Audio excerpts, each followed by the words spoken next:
하나님의 은혜를 사모하라 라는 제목으로 시편 81편 1절에서 16절로 은혜를 나누는 시간 갖도록 하겠습니다. 큰 은혜가 되시기를 바랍니다.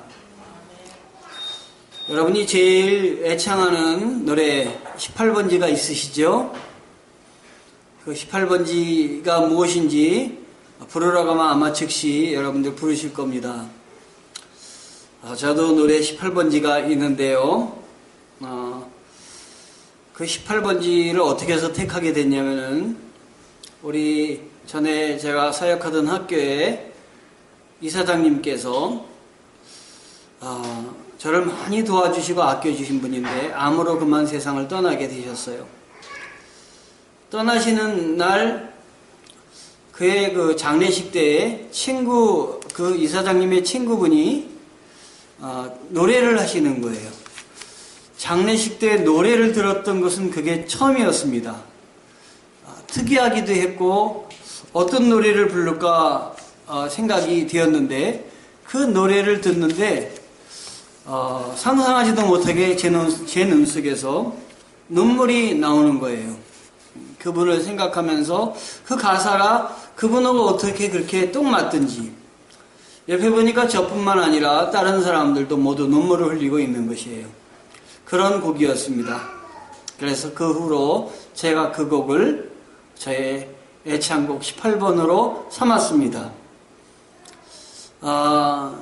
어디 노래하는 자리에서 영이 막 무르익을 때쯤 노래를 사람들에게 들려시키는데 제가 그 노래를 부르면은 영이 즉시 깨집니다. 아무래도 장례식장에서 친구를 상상하면서 불렀던 노래이니 그것이 그 영 시간에 맞을 리가 없겠지만 저는 가사가 너무 좋아서 그 노래를 부르다 보니까 그 노래가 참 좋았어요. 그 노래는 조용필의 친구여입니다. 꿈은 하늘에서 잠자고 추억은 구름 따라 흐르고 친구여 모습은 어디 갔나 그리운 친구여, 이렇게 해서 시작되는 노래인데요. 참 가사 노랫말이 좋아가지고 제가 가끔 이렇게 생각을 하는 그러한 노래이기도 합니다.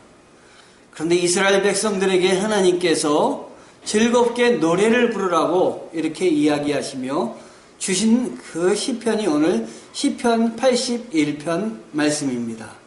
때때로 시시때때로 이 노래를 기억하며 노래를 찬양을 하라라고 주님께서 말씀하여 주셨습니다. 어느 때 부르느냐? 시편 81편은 초하루, 이스라엘 백성이 초하루, 그 다음에 또 보름, 그리고 이스라엘의 명절 때 불렀던 노래입니다. 왜 이렇게 하나님께서 이 초하루와 명절 때 그리고 보름 때 이 찬송을 부르게 하셨느냐 하면은 하나님을 잊어버리지 말라고 찬양을 하면서 하나님께 예배를 드리고 그 다음에 절기를 주시며 또 찬양으로 즐겁게 하나님께 화답하라고 이렇게 자주 예배를 드리게 해주셨습니다. 우리도 참 예배를 많이 드리죠. 새벽 기도회를 매일 드리고 또 수요 예배를 드리고 금요 기도회를 드리고 주일날도 예배를 드리고 합니다. 이렇게 많은 예배를 드린 것이 여러분 힘들 수도 있겠지만 다시 한번 생각하면 예배를 드리지 않는 만큼 하나님과 떠나 있다고 생각하면 맞는 것 같아요. 자주 드려서 하나님을 자주 기억하라 라는 뜻에서 하나님은 예배를 중간중간 만들어 놓으셨습니다. 매일 아침마다 새벽 기도회를 하는 사람과 새벽 기도회를 하지 않는 사람들의 하루의 생활과 또 신앙의 정도는 굉장한 차이가 날 것 같습니다. 기쁘게 예배를 드리시기 바랍니다. 자주 예배를 드려서 하나님을 찾는 여러분 되시기를 바랍니다. 또다시 결심하셔서 하나님 중심으로 살고자 하는 사람은 하나님, 제가 하나님께 드리는 모든 예배를 참석하겠습니다. 결단하면서 섬기는 여러분 되시기를 바랍니다. 그런 마음으로 행동으로 함께하는 또 각오하고 결단하는 여러분들에게 하나님의 은혜가 함께해 주실 줄 믿습니다. 자, 이렇게 시편 81편은 이런 절기 때나 월삭 때나 그리고 보름 때나 부르는 찬양으로 알려져 있습니다. 그런데 오늘 1절에서 4절까지를 보면은 절기에 대한 찬양을 또 역시 명령하고 있습니다. 우리의 능력이 되시는 하나님을 향하여 기쁘게 노래하며 야곱의 하나님을 향하여 즐거이 소리칠지어다. 희를 읊으며 소고를 치고 아름다운 수금의 비파를 아우를지어다. 초하루와 보름과 우리의 명절에 나팔을 불지어다. 이는 이스라엘의 율례요 야곱의 하나님의 규례로다. 우리의 삶의 능력이 되시는 하나님을 기억하며 기쁘고 즐거운 노래를 즐겁게 부르며 소고치고 또 온갖 악기를 동원하되 비파와 수금과 이런 악기를 동원해서 부르라라고 하는 것입니다. 그럼 언제 해야 되느냐? 자주 그리고 많이 이렇게 하면 더 하나님 앞에 영광을 돌리는 것입니다. 구원에 하나님께 찬송을 돌리라 라고 이야기하시는 것입니다. 4절에 보면 이것이 하나님이 명령한 것이다 라고 이야기를 하고 있는데 이는 이스라엘의 율례요 야곱의 하나님의 규례로다 이렇게 말씀하고 계십니다. 하나님은 사실 눈에 보이시지가 않습니다. 그래서 우리가 하나님을 찾지 않으면은 아버지와 엄마를 매일 아침 만나듯이 이렇게 우리가 하나님 곁에 있기가 쉽지가 않습니다. 우리 어린아이 샤이니가 있지 않습니까? 아직 2돌이 안 지났죠? 그런데 이 샤이니가 엄마와 조금이라도 떨어져 있으면은 정말 아이에게는 거의 엄마와 떨어져 있는 시간이 죽음입니다. 그래서 무엇을 활동하거나 하더라도 이렇게 와서 엄마가 있는지 없는지 살펴보고 또 들어가서 활동하고 또 이렇게 자기 일을 하고 이런 일들을 거듭하는 것을 볼 수가 있어요. 어린아이의 중심은 엄마입니다. 마찬가지로 우리의 중심이 하나님이 되셔야 됩니다. 그런데 우리는 많이 컸어요. 이제는 하나님이 없어도 보이지 않는 하나님을 마음속에 보는 사람은 좋은데 보이지 않는 하나님이 없어도 살 수 있을 만한 또 우리가 바라볼 만한 것이 너무도 많이 있습니다. 여러분 그래도 끝까지 우리를 구원하여 주신 하나님의 은혜를 알고 하나님의 품에서 벗어나지 않는 그런 생활을 해야 될 줄 믿습니다. 하나님의 말씀을 읽지 않으면 우리는 세상에서 보고 듣는 것 때문에 마음이 뺏길 수밖에 없는 것이에요. 그래서 하나님을 잊어버리고 마는 존재가 되고 마는 것입니다. 하나님의 사랑을 받은 사람은 끝까지 하나님의 사랑을 지키기 위해서 우리는 하나님을 마음에 두고 하나님이 원하시고 기뻐하시는 일들을 계속해야 됩니다. 그렇지 않으면 우리 하나님을 믿는 사람도 얼마든지 하나님의 사랑 가운데 떨어져서 자기 중심의 삶을 살아가고 있는지 모릅니다. 저는 교회 열심히 다니다가 교회를 떠난 많은 사람들을 봤습니다. 물론 하나님이 다시 그들을 불러주시겠지만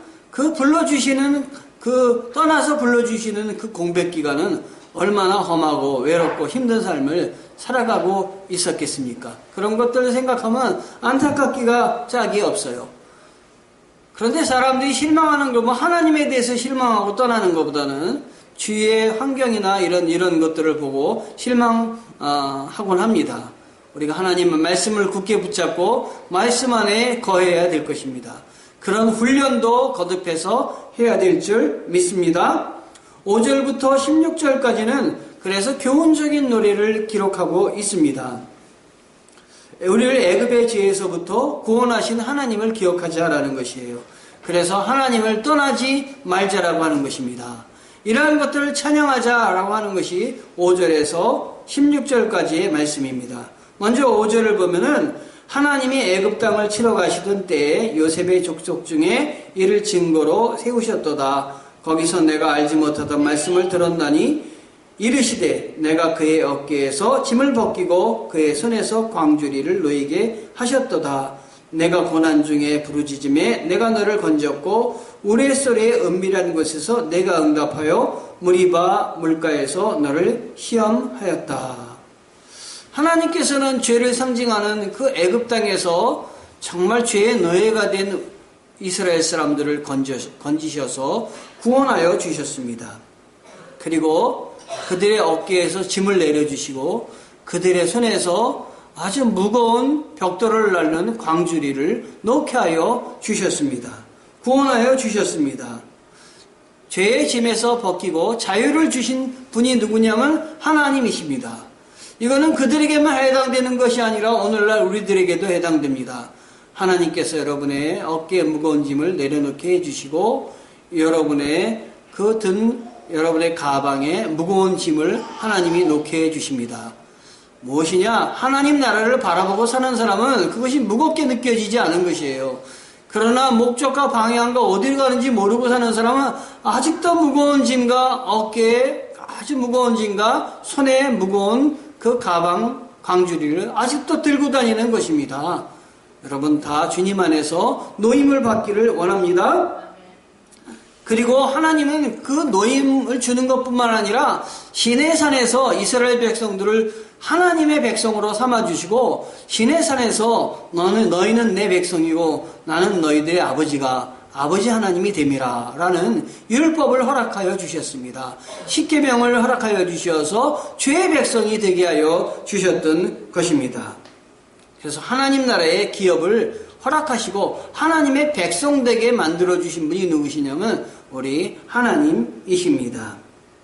그런데 문제는 이 하나님의 백성 된 그들이 그렇게 복을 얻고 가나안 땅에 들어갔을 때 가나안 땅에서 하나님께 영광을 돌려야 되는데 그 가나안 땅에 들어가서 평화로운 삶과 많은 물질과 풍부한 과일을 또 먹으면서 부유해지자 하나님을 잊어버린 것입니다.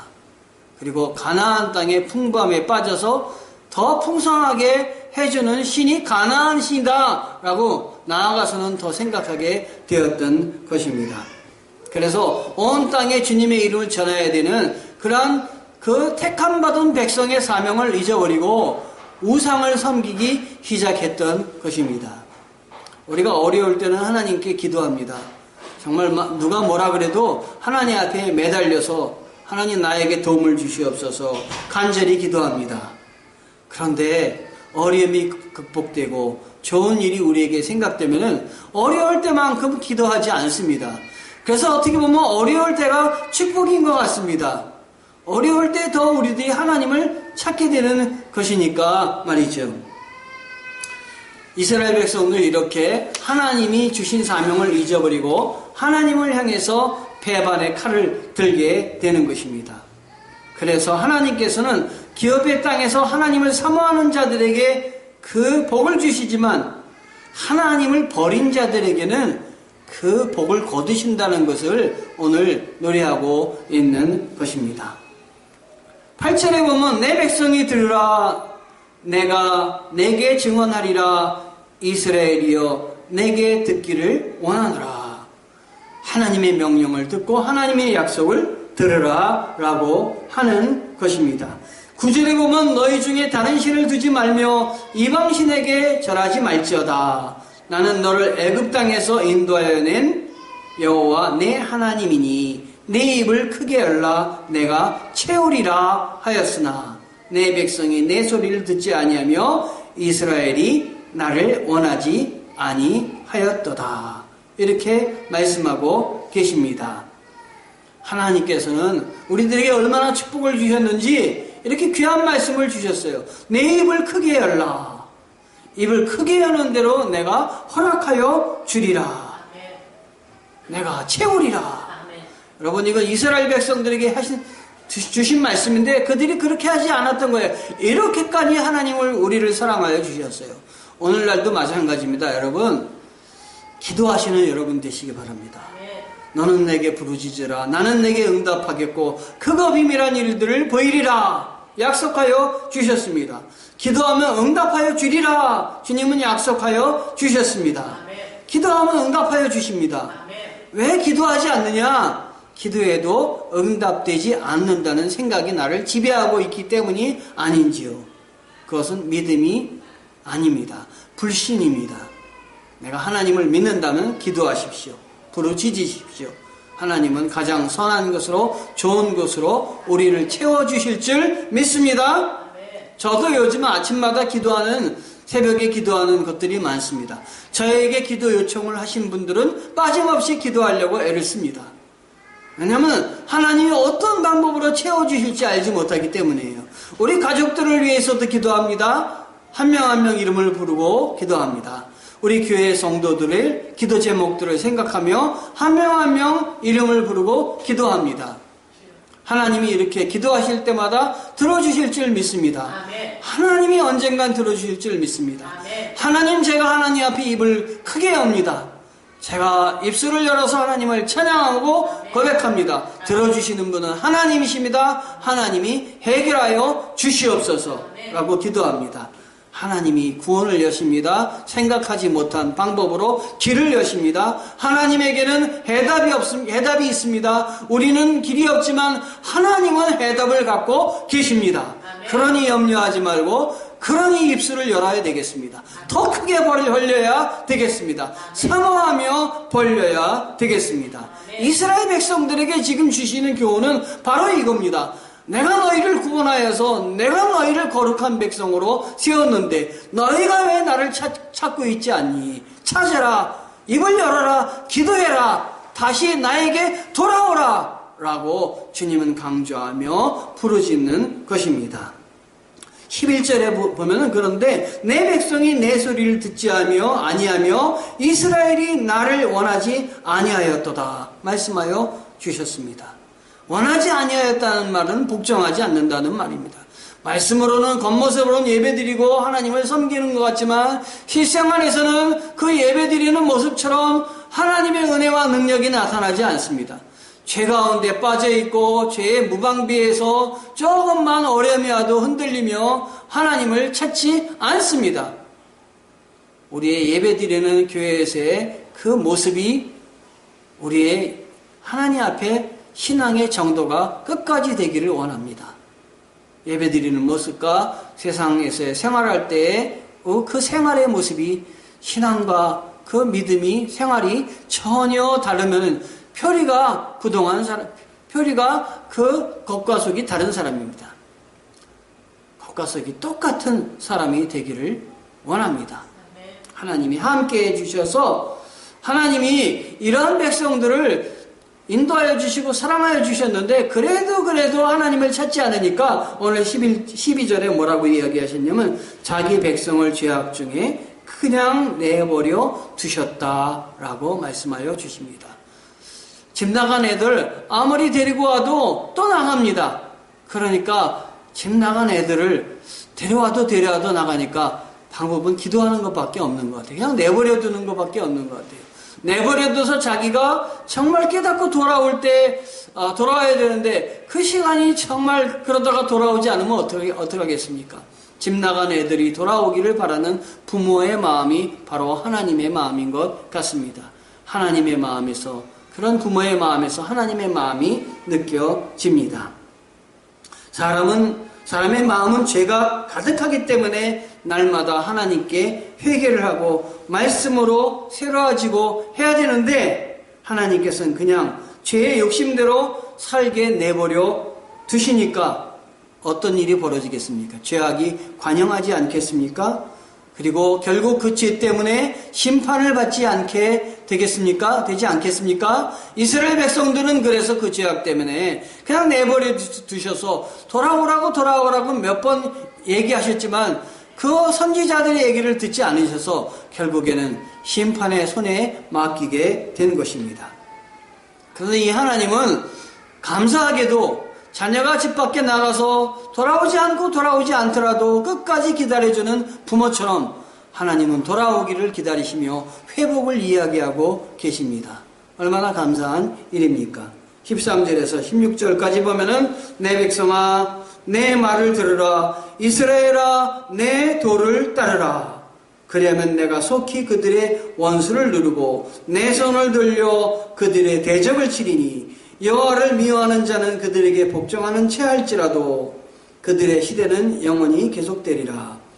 또 내가 기름진 밀을 그들에게 먹이며 반석에서 나오는 꿀로 너희를 만족하게 하리라 하셨도다. 하나님의 말씀을 듣고 하나님의 도와 말씀을 따르는 자에게 말씀하시는 것이에요. 원수들과 대적들을 물리쳐 주시고 기름진 것을 주시리라. 너희가 꿀로 만족함을 얻으리라.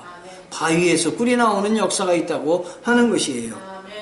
여호와를 미워하는 자는 복종하는 채만 하는 것이에요. 겉으로는 예배드리는 척, 겉으로는 복종하는 척 하지만 겉과 속이 다른 거예요. 다른 마음을 품고 있는 것입니다. 여호와의 말씀을 따르지 않기 때문에 그들에게는 기회가 주어지지 않을 것입니다. 망하게 될 뿐입니다. 그러므로 시편 기자는 절기를 지킬 때마다 이 노래를 불러서 기억을 하자라고 하는 것이에요. 이 노래는 가사의 내용은 정확히 알려지지 않고 있습니다. 어떤 곡조에 따라서 불려졌는지 지금은 잘 나와 있지 않습니다. 그러나 하나님의 말씀대로 이 노래를 부르며 순종할 때 그 사람이 이 땅에서 복을 받게 될 것입니다. 풍성함을 누리게 될 것입니다. 이것이 하나님이 우리를 사랑하시는 그 마음입니다. 하나님의 은혜인 것입니다. 그래서 하나님의 은혜를 사모하라 라고 하는 것입니다. 제가 어렸을 때 저희 집에 그 시골에는 전기가 들어오지 않았습니다. 당시 전기로 이루어진 혜택은 거의 누리지 못하고 살았다고 한다면 맞는 것이에요. 전등도 없었고요.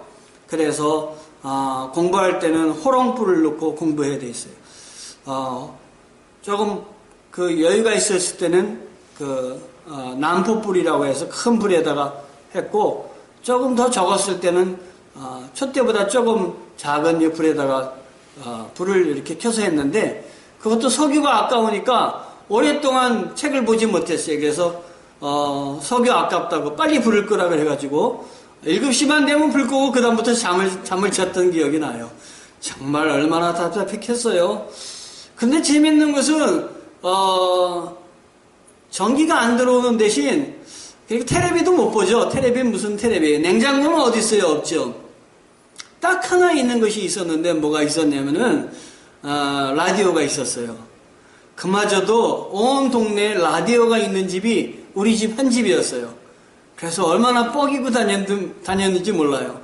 여러분, 라디오가 있다고 뻐기고 다니는 거 한번 생각해 보세요. 이 평내동 일대를 우리 집 라디오가 있다 이러고 뻐기고 다녀보세요.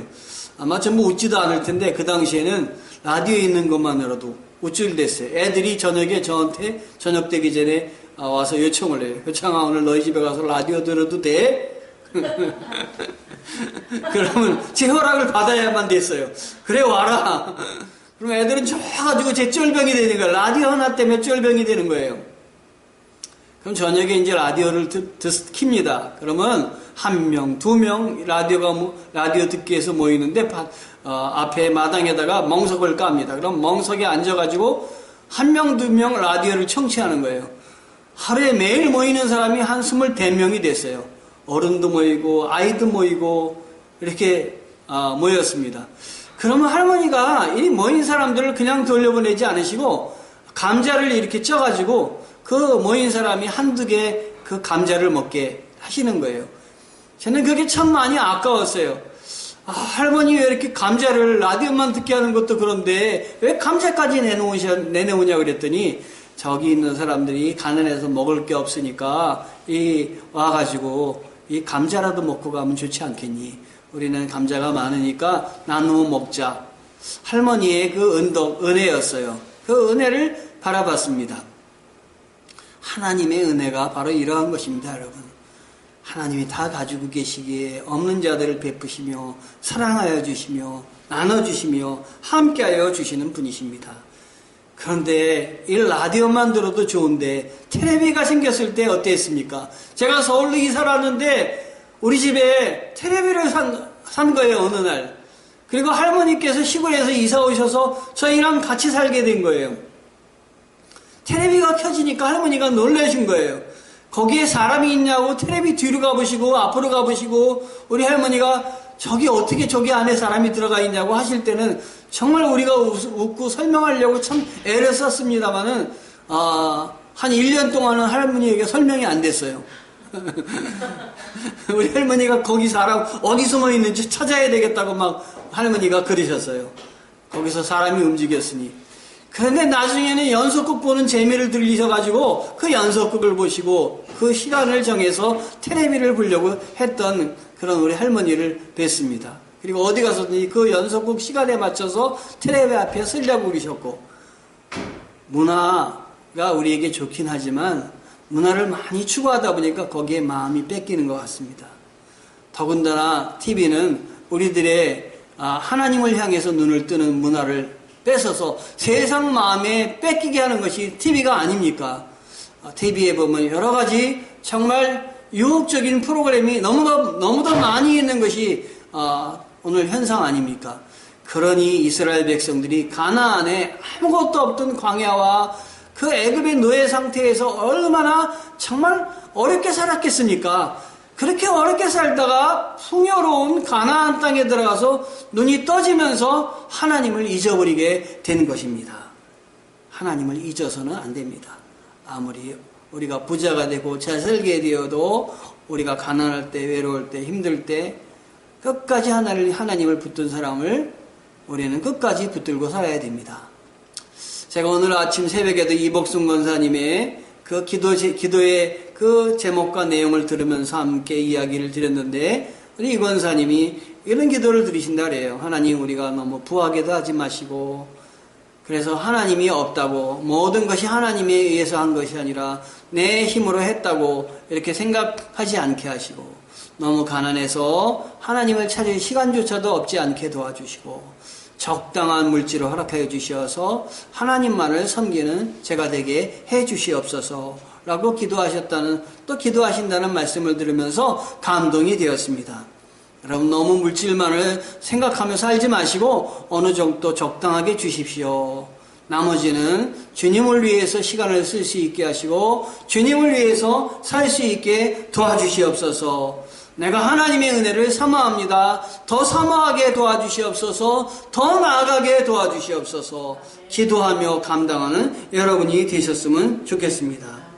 오늘 이 시간도 오늘 주님께서 말씀하신 것처럼 하나님을 향해서 두 팔을 벌리고 입을 크게 여시는 여러분들 되시기 바랍니다. 입을 크게 여시면 하나님이 더 좋은 것으로 채워주신다고 했는데, 이런 좋은 말을 듣고도 이스라엘 백성들이 따르지 않았다고 하는 것이에요. 이런 좋은 말을 우리 하나님은 우리들에게 지금 이야기하십니다. 입을 크게 열어라.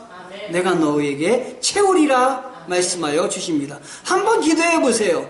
기도하지 않았다면 주님의 이름을 믿고 한번 하나님 앞에 간절히 구해 보세요. 예? 구하다가 안 돼도 또 구해보세요. 하나님이 살아계시다고 하니까 계속 구해보세요. 마침내 하나님이 허락하여 주실 때가 있을 줄 믿습니다. 내 방법대로만 신앙생활하면 하나님을 만나기가 쉽지 않습니다. 입술로 크게 기도하지 않더라도 묵상한 가운데서도 구하시고 끊임없이 주님 붙들고 믿음으로 구해보십시오.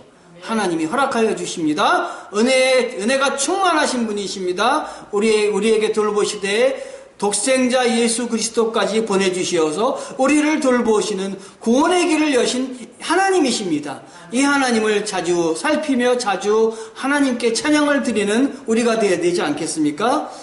시편 81편으로 그들이 찬송을 하고 절기 때마다 모여서, 그리고 월삭에 모여서 예배를 드리고, 그리고 명절에 모여서 예배를 드리고 했듯이, 보름에 모이고 예배를 드리고 했듯이 우리도 하나님을 향해서 자주 예배를 드려야 되겠습니다. 우리는 찬송가를 주시지 않았습니까? 자주 찬송하며 자주 찬송가를 들으며 영광을 돌리며 주의 이름을 찬양하는 우리가 되어야 되겠습니다. 그런 삶을 살 때 주님이 여러분과 동행하시며 풍성한 것으로 채워주실 줄 믿습니다. 기도하시겠습니다. 주님 은혜에 감사합니다. 하나님 동행하여